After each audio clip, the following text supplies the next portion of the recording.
نحمدہ ونصلی ونسلم علی سیدنا و مولانا محمد رسولہ النبی الامین المکین الحنین الکریم الرؤوف الرحیم اما بعد فاعوذ باللہ من الشیطان الرجیم بسم اللہ الرحمن الرحیم۔ واجب الاحترام ساتھیو، اللہ تعالیٰ کا بے پناہ لطف و کرم اور اس کا احسان عظیم ہے کہ جس کی توفیق سے ہم اس کے ذکر کے لیے اس کے گھر میں جمع ہیں۔ آج اللہ کی توفیق سے ہم سورہ النساء کی آیت نمبر 135 سے اپنے سبق کا آغاز کر رہے ہیں۔ اللہ کریم نے ارشاد فرمایا، یا ایھا الذین آمنوا کونوا قوامین بالقسط شہداء للہ ولو علی انفسکم او الوالدین والاقربین ان یکن غنیا او فقیرا فاللہ اولی بہما فلا تتبعوا الہوی ان تعدلوا وَإِن تَلَوْا أَوْ تُعْرِضُوا فَإِنَّ اللَّهَ كَانَ بِمَا تَعْمَلُونَ خَبِيرٌ، کہ اے ایمان والو، تم انصاف پر مضبوطی کے ساتھ قائم رہنے والے بنو اور اللہ کے لیے گواہی دینے والے ہو جاؤ،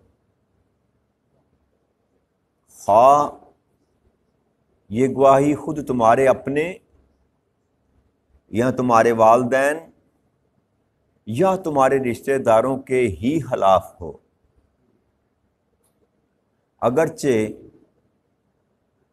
جس کے خلاف تم گواہی دے رہے ہو وہ مالدار ہے یا محتاج، اللہ ان دونوں کا تم سے زیادہ خیر خواہ ہے، سو تم خواہش نفس کی پیروی نہ کیا کرو کہ عدل سے ہی ہٹ جاؤ، اور اگر تم پیچ دار بات کرو گے، گما پھرا کر بات کرو گے یا حق بات سے پہلو تہی کرو گے تو بے شک اللہ ان سب کاموں سے جو تم کر رہے ہو خبردار ہے۔ اس آیت مبارکہ میں، آیت کریمہ میں رب کریم نے ایمان والوں کو انصاف پر مضبوطی کے ساتھ قائم رہنے کا حکم دیا، ایک عدل کرنا اور دوسرا شہادت دینا، گواہی دینا، کس کے لیے؟ اللہ کے لیے، محض اللہ کے لیے گواہی دینے والے بن گئے، للہ، فقط اللہ کے لیے گواہی دینے والے بن گئے۔ اس سے مراد یہ ہے کہ ہر صورت میں بندہ جو ہے وہ انصاف پر پابند رہے، انصاف پر قائم رہے، کسی بھی شکل میں ناانصافی کا مرتکب نہ ہو۔ اور یہ جو عدل اور انصاف ہے، اس کا پہلا جو تقاضا ہے وہ یہ ہے کہ انسان اپنے نفس کے ساتھ عدل کرے، اپنے نفس کے ساتھ انصاف کرے، اپنے وجود کے ساتھ انصاف کرے، اپنے معاملات میں انصاف کرے۔ باقی اسپیکٹ جو ہیں زندگی کے، معاشرے میں جو آپ کے ساتھ ریلیٹڈ لوگ ہیں وہ بعد میں آئیں گے، پہلے انسان کا اپنا وجود ہے، اس کے ساتھ جو بندہ انصاف نہیں کرتا وہ کبھی بھی عادل نہیں ہو سکتا۔ انسان کے وجود کے ساتھ انصاف کیا ہے؟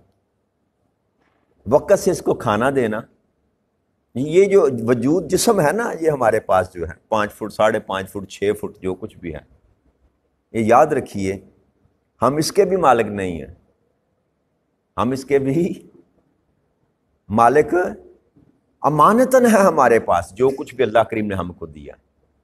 اب اس کا بھی تقاضا ہے کہ اس وجود کے ساتھ بھی انصاف کیا جائے، اس کا دھیان رکھا جائے، وقت پہ کھانا دینا اس کو تاکہ یہ کمزور نہ ہو جائے، سونے کے لیے نیند دینا تاکہ توانا جسم رہے، اپنے جسم کا خیال کرنا۔ یاد رکھیے یہ بھی عبادات میں سے ہے۔ کیوں؟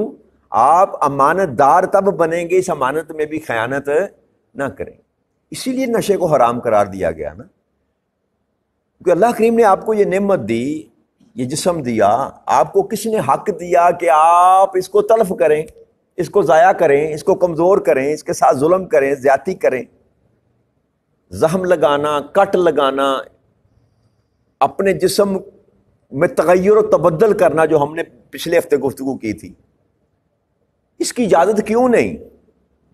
کیوں نہیں؟ اس لیے نہیں کہ ہم اور آپ اس کے مالک نہیں ہیں، ہمیں مانتن دیا گیا، لہذا اس کے ساتھ پہلے اس کے ساتھ عدل کرنا یہ زیادہ ضروری ہے۔ پھر اس کے اندر ایک اور چیز ہے جس کو روح کہتے ہیں، نفس کہتے ہیں، اس کے ساتھ انصاف کرنا بھی عدل ہے۔ یا یہ کچھ کہتا ہے آپ کچھ کرتے ہیں، جی یہ کچھ کہتا ہے آپ کچھ کرتے ہیں، تو یہ بھی تو ناانصافی ہوگی نا، یہ بھی تو، اور روح تو پھر اس سے اوپر آتی ہے، نفس سے بھی اوپر آتی ہے، اس کی تو ہم بالکل نہیں مانتے نا، جو اندر ہمارے روح رب کریم نے ڈال رکھی ہے نا، جو ہر اچھے کام کی طرف ہمیں لے کر جانا چاہتی ہے، ہمیں وہ ٹوکراتی رہتی ہے، وہ ہمارا دروازہ کھٹکھٹاتی رہتی ہے، آجو اصل کام کی طرف آجو، اللہ کی طرف آجو، دین کی طرف آجو، نیک کام کی طرف آجو، وہ جو اندر سے آپ کو جگاتی رہتی ہے نا، وہ روح ہے آپ کی، وہ ہر بدی کے کام سے آپ کو روکنے کی کوشش کرتی ہے، ہر اچھے کام کی طرف لے کر جانے کی کوشش کرتے ہیں، ہم اس کی بھی مانتے نہیں۔ تو لہٰذا پہلے اپنے وجود پر جب انسان عدل کرنا سیکھ جائے گا، پھر بار معاشرے میں بھی وہ عدل کرنے کے قابل ہو جائے گا۔ اور پھر اس عدل کے لیے اللہ کریم نے فرمایا کہ جب کوئی قاضی مقرر کر دیا جائے، جب کسی پر کوئی عدل مقرر کر دیا جائے، عدل کا معیار یہ ہے کہ دو پارٹیوں کے درمیان پھر وہ فرق نہ کرے،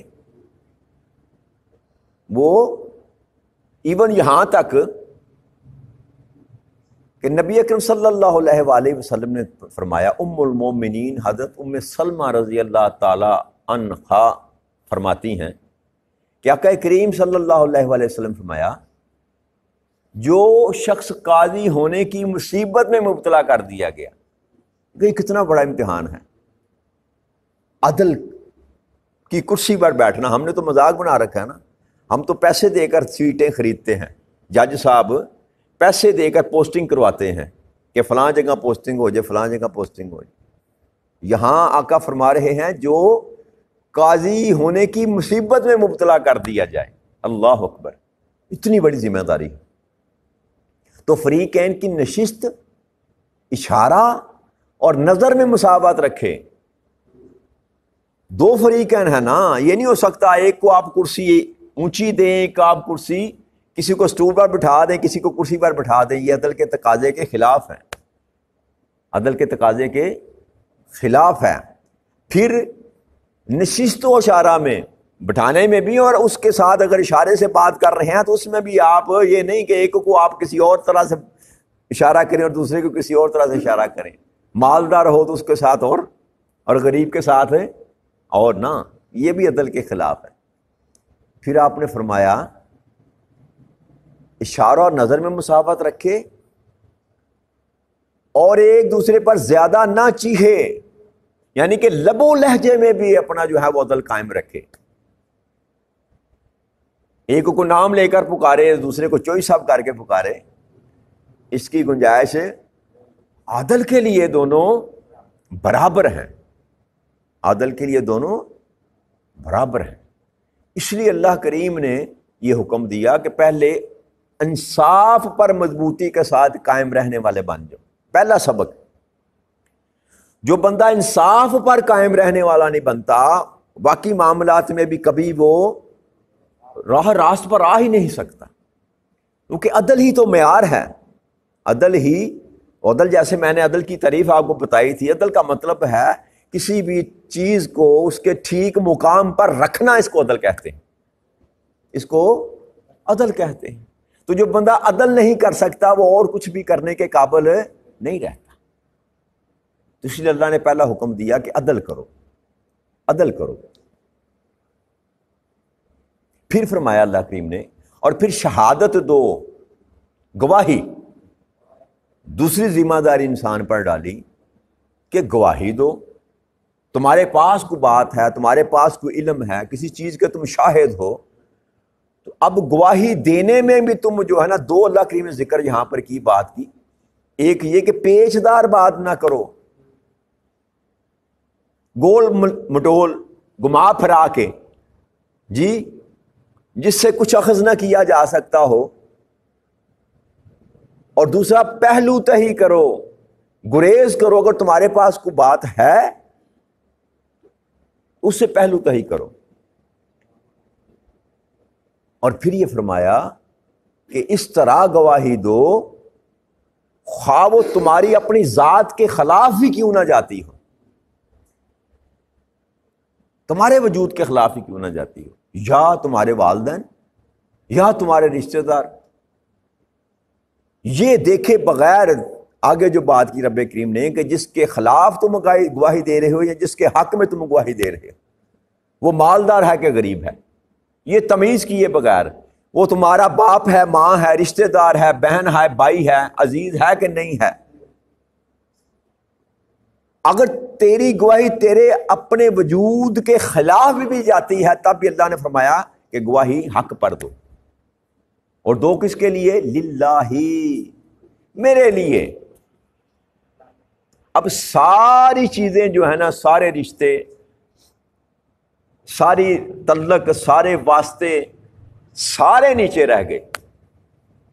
جب آپ اللہ کے لیے جو کام کریں گے تو کائنات میں اللہ سے بڑھ کر کوئی رشتہ ہے ہی نہیں. اس خالق کے ساتھ سب سے درینہ رشتہ جو ہے نا، وہ اور پختہ رشتہ وہ انسان کا اس خالق کے ساتھ ہی ہے. ہم توڑنے کی کوشش کرتے ہیں، وہ کبھی بھی توڑتا نہیں، اور نہ یہ ٹوٹنے والا ہے. ہم آج نہ مانیں، نہ تسلیم کریں، اس سے دور ہو جائیں، لیکن ایک دن تو ایسا آئے گا نا، وہ جب اٹھا کر زمین سے کھڑا کر لے گا سامنے، تو پھر بھی ماننا پڑے گا کہ ہاں مولا تو ہی میرا خالق ہے. تو لہٰذا اللہ یہ کہنا چاہتے ہیں، اللہ تعالیٰ فرماتا ہے کہ جو بھی تم نے گواہی دینی ہے میری ذات کے لیے دو. جب اللہ کے لیے بندہ بات کرے گا تو پھر کبھی بھی وہ جھوٹ کا سہارا نہیں لے گا. تمہارے ہاں تو یہاں پہ کرائے کے گواہ مل جاتے ہیں، کرائے کے شادی. وہاں آپ جائیں نا کبھی کچہریوں میں جائیں، کورٹس میں، تو وہاں پر بیٹھے ہوتے ہیں کرائے دار، وہ کہتے ہیں اتنی کون سی شہادت دینی ہے جی، جیسی شہادت ہوگی ویسی قیمت ہوگی. اور یہ پریکٹس عام ہے ہمارے معاشرے میں، یہ کوئی انہونی بات نہیں، میں کر رہا ہوں پریکٹس. جیسی گواہی ویسی قیمت. ایک ظلم یہ ہے، دوسرا ظلم یہ ہے کہ اگر کوئی گواہی دینا چاہتا ہے اس کو بٹھا لیا جاتا ہے، زور کر کے، جبر کر کے، ظلم کر کے، جی، پیسے دے کر. یہ دونوں ہی معاشرتی برائیاں ہیں. اور جس معاشرے میں، یاد رکھیے، انصاف نہیں، وہ معاشرہ کبھی بھی قائم نہیں رہ سکتا. حضرت علی کرم اللہ وجہ کریم کا قول ہے، اگر میں بھول نہیں رہا تو، کہ ظلم پر معاشرہ قائم رہ سکتا ہے، بے انصافی پر معاشرہ قائم نہیں رہ سکتا. اس لیے اللہ کریم نے یہاں پر حکم دیا ایمان والوں کو، اے ایمان والو، عدل پر قائم رہو، عدل پر مضبوطی سے قائم رہنے والے بنو، ڈگمگاؤ نہ، مضبوطی سے قائم رہنے والے بنو. کوئی چیز تمہیں بے انصافی کرنے پر جو ہے نا مجبور نہ کر سکے. چاہے طوفان آئے، آندھی آئے، تمہارے پاؤں میں لغزش نہ آ سکے. ایسے مضبوط ہم جو اور یہ تب ہی ہوتا ہے جب انسان کے اندر اللہ کی ذات کا خوف آ جائے، اس کو یہ یقین ہو جائے کہ میری گرفت ہوگی، مجھ سے پوچھا جائے گا، پھر وہ بندہ کبھی جھوٹ کا سہارا نہیں لیتا، پھر وہ نہیں گھبراتا شہادت دیتے ہوئے کہ میرا کچھ بچے گا کہ نہیں بچے گا، میرے ساتھ کیا سلوک کیا جائے گا۔ ہمارے معاشرے میں تو گواہی دینے کا رواج ہی نہیں نا، ہماری آنکھوں کے سامنے قتل ہو جائے نا، آنکھوں کے سامنے قتل ہو جائے تو گواہی دینے سے گھبرائیں، تو میں تو ویکھیا ہی نہیں، میں تے۔ اور یہ یاد رکھیے، بے شک انسان گھبرا جاتا ہے، بے شک پیچیدہ معاملات ہیں ہمارے، جو گواہی دینے کے لیے جائے گا وہ الٹا پھنس جائے گا، مارا جائے گا، ذلیل ہو جائے گا، رسوا ہو جائے گا، لیکن کیا اللہ کی ذات کے لیے رسوا ہونا کو مہنگا سودا؟ اللہ کی ذات کے لیے کیا جان دینا وہ مہنگا سودا؟ بھئی کیا ہوگا؟ جیسے انہوں نے کسی کو قتل کر دیا، تمہیں بھی مار دیں گے نا، زیادہ سے زیادہ یہی ہوگا نا، تو تمہارا مرنا تو ضائع نہیں، تم تو اللہ کی راہ میں مارے گے، اور اللہ کی راہ میں مارے جانے والے کو کیا کہتے ہیں؟ بس اس کنسپٹ کو کلیئر کرنے کی ضرورت ہے۔ جب آپ کوئی بھی کام اللہ کے لیے کرتے ہیں تو پھر وہ گھاٹے کا سودا نہیں ہے۔ اس لیے معاشرتی کمزوری ہمارے اندر یہ ہے کہ ہمیں یقین نہیں ہے، اللہ کی ذات پر ہمارا توکل نہیں ہے، ہم سمجھتے ہیں جیسے ہم کمزور ہیں وہ بھی کمزور ہے، یا دنیا اگر مجھے مارنی چاہے گی تو مجھے بچا نہ سکے گا۔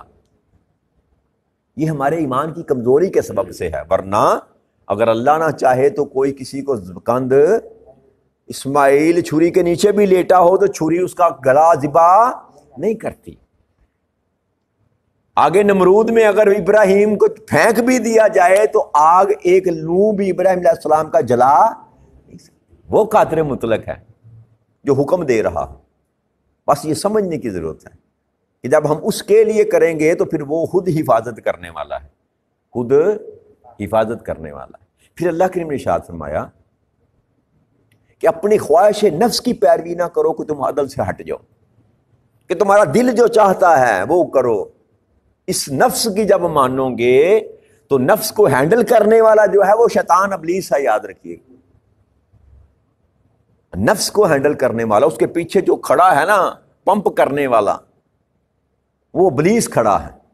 وہ تو اللہ فرما رہے ہیں کہ نفس کی خواہش کی پیروی نہ کرنا کہ تم عدل سے ہی ہٹ جاؤ، طرح طرح کی باتیں کرے گا، ایسے نہ کرو، یہ ہو جائے گا، نقصان ہو جائے گا، گھاٹا پڑ جائے گا۔ تو اللہ فرماتے ہیں جیسا بھی معاملہ ہو عدل پر قائم رہنے والے بن جاؤ۔ اور پھر اللہ نے فرمایا کہ اگر تم نہ کرو، عدل نہ کرو، انصاف نہ کرو، بات کو گما توڑ موڑ کر، گما پھرا کر بات کر دو، یہ بھی راضی یہ بھی راضی، ہاں جی، ایسا معاملہ کر لو کہ یار اس سے بھی میرا تعلق ہے، اس سے بھی میرا تعلق ہے جی، تو دنیا کے تعلق نبھاتے پھرو اور اللہ کی بات کو پسے پشت ڈال دو۔ یا تمہارے علم میں کوئی چیز ہے اور تم بیان ہی نہ کرو کہ یار میرا نقصان ہوگا، اور جس کے خلاف میں نے گواہی دینی ہے وہ میرا تعلق والا ہے، میرا رشتہ دار ہے، پہلو تو ہی کر دو۔ دونوں ہی طرح معاملات میں اللہ کہتا ہے تم کر جاؤ گے تو کرو، لیکن ایک بات یاد رکھنا، وہ کیا؟ جو کچھ بھی تم کرو گے، جیسا بھی تم کرو گے، اس بات کو مد نظر رکھنا کہ میں ہر چیز سے خبردار ہوں، مجھ سے چھپ کر تم کچھ نہیں کر سکتے، جو بھی کرو گے جیسا بھی کرو گے میں ہر چیز کی خبر رکھنے والا ہوں، جو بھی تم کر رہے ہو میں اس سے خبردار ہوں، میں اس سے خبردار ہوں۔ لہذا سارا مضمون بیان کر کے رستہ بتا کے پھر اللہ کے نے کھلا چھوڑ دیا، اب جاؤ کرو تم اپنے من کی مرضی، کرو تم، اب فیصلہ اب میں نے اور آپ نے کرنا ہے کہ ہم جو کرنا چاہتے ہیں اپنے لیے کرنا چاہتے ہیں، دنیا کے لیے کرنا چاہتے ہیں، یا اللہ کے لیے کرنا چاہتے ہیں۔ رستہ ایک ہی ہے دوستو بھائیو، اگر کامیابی چاہتے ہیں دنیا اور آخرت دونوں جگہ پر، تو پھر اللہ کے لیے کام کرنا سیکھیں گے تب ہی کامیابی ملے گی۔ وگرنہ انسان اپنے نفس کو راضی کرنے کی کوشش کرتا رہے گا تو نفس کے ساتھ جو چمٹا ہوا ہے وہ شیطان ہے، اور اللہ نے فرمایا یہ تمہارا کھلا دشمن ہے۔ تو دشمن کبھی دشمن کا بھلا نہیں چاہتا، لہٰذا ہمیں کوشش کرنی چاہیے کہ جو ہمارا دشمن ہے اس سے دور رہے، اور جو کائنات ارض و سما میں سب سے بڑا ہمارا دوست ہے یعنی کہ ذات خدا، اس کے ساتھ قریب ہو جائے، اسی میں ہمارے لیے خیر ہے۔ اللہ تعالیٰ آپ کو مجھے توفیق عطا فرمائے کہ ہمیں دین مبین کی سمجھ بھی عطا فرما دے، اور کما حقہ اس پر عمل کرنے کی بھی توفیق عطا فرما دے۔ وما علینا الا البلاغ المبین۔ السلام علیکم ورحمۃ اللہ وبرکاتہ۔